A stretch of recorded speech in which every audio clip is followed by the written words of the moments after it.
The final region of the brain that we'll investigate is the cerebellum.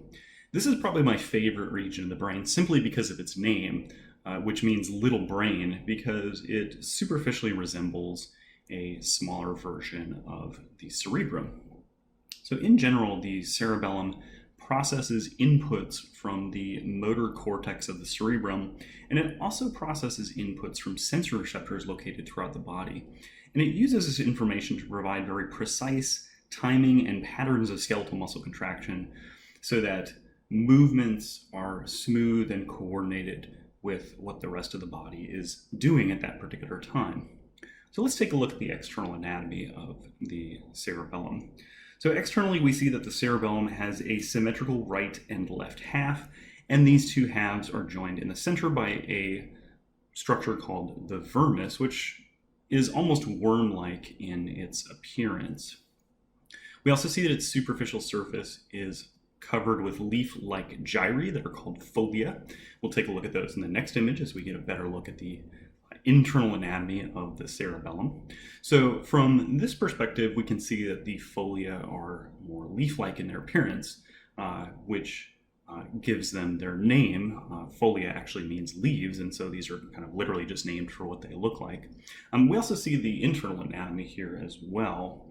Internally, we see the same superficial and deep organization that we saw in the cerebrum. So the superficial layers of tissue in the cerebellum are referred to as the cerebellar cortex and are composed of gray matter. So that is, we have neuron cell bodies and dendrites, which are generally unmyelinated structures, and so that gives the tissue in this region a gray color.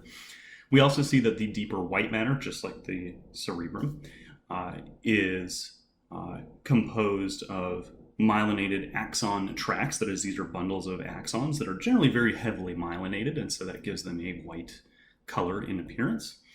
In the cerebellum, however, they are referred to as the arbor vitae, which literally translates to tree of life from Latin. And so we see the same superficial and deep organization in the cerebellum that we see in the cerebrum. We see the superficial gray matter and a deeper white matter material that composes these two structures. So moving on to the functions of the cerebellum and what the cerebellum does with all the inputs that it receives. So first, let's take a look at the information that's receiving from the primary motor cortex.